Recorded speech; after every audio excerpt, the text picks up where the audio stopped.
হুমকি দেন অন্ধকারে। সুষ্ঠু নির্বাচন হলেই বোঝা যেত কার শক্তি কতটুকু। রাষ্ট্র ক্ষমতা আইন শৃঙ্খলা বাহিনী দিয়ে দখল করে রেখে বড় বড় হুমকি দেন। এই গণতন্ত্রের লড়াইয়ের নেতৃত্ব দিচ্ছেন দেশনায়ক তারেক রহমান। সুতরাং আপনার হুমকিতে, আপনার ভয় দেখানোতে, আপনি জনগণকে যে ভয় দেখাচ্ছেন তাতেও যেমন আপনার বিরুদ্ধে সত্য উচ্চারণে জনগণ যেমন নিবৃত নয়, তেমনি দেশনায়ক তারেক রহমান তার কণ্ঠস্বর কখনোই আপনার হুমকিতে স্তব্ধ হবে না। যত দেশে অস্থিরতা কুঞ্জটিকা এতটাই ঘন হয়ে উঠেছে যে তিনি এখন সেগুলো সামাল দিতে না পেরে জনাব তারেক রহমানের বিরুদ্ধে হুমকি দিচ্ছেন। আমরা সুস্পষ্টভাবে বলতে চাই, জাতীয়তাবাদী শক্তির বিরুদ্ধে ক্রমাগত হুমকি কখনোই রাজনীতির ময়দান শান্ত, নিরাপদ ও সুখময় হয়ে উঠবে না।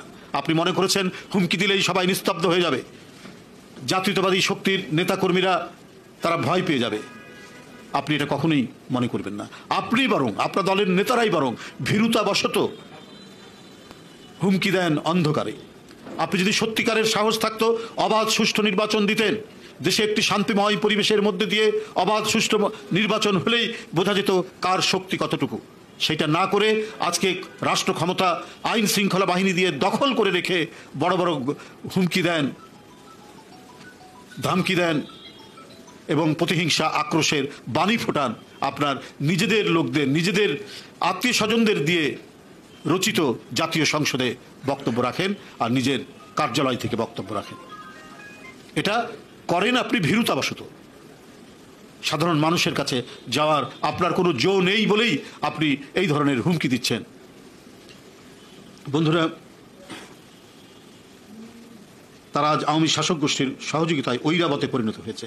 দেশে অস্থিরতার কুঞ্জটিকা এতটাই ঘন হয়ে উঠেছে যে তিনি এখন সেগুলো সামাল দিতে না পেরে জনাব তারেক রহমানের বিরুদ্ধে হুমকি দিচ্ছেন। আমরা সুস্পষ্টভাবে বলতে চাই, জাতীয়তাবাদী শক্তির বিরুদ্ধে ক্রমাগত হুমকি কখনোই রাজনীতির ময়দান শান্ত, নিরাপদ, সুখময় হয়ে উঠবে না।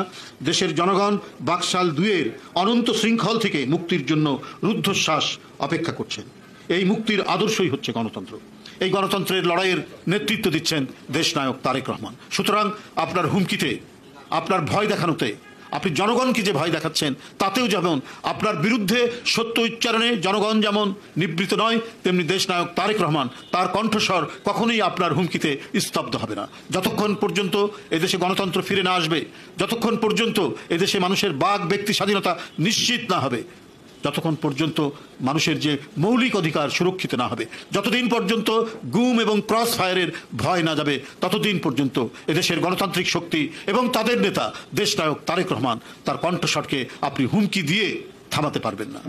আমি আজকে এই সংবাদ বিবরণী অনুষ্ঠানে দেশনায়ক তারেক রহমানের বিরুদ্ধে গতকাল জাতীয় সংসদে প্রশ্ন উত্তর পর্বে প্রধানমন্ত্রী যে মানহানিকর, অরুচিকর হুমকি দিয়েছেন, আমি তার তীব্র নিন্দা এবং প্রতিবাদ জানাচ্ছি।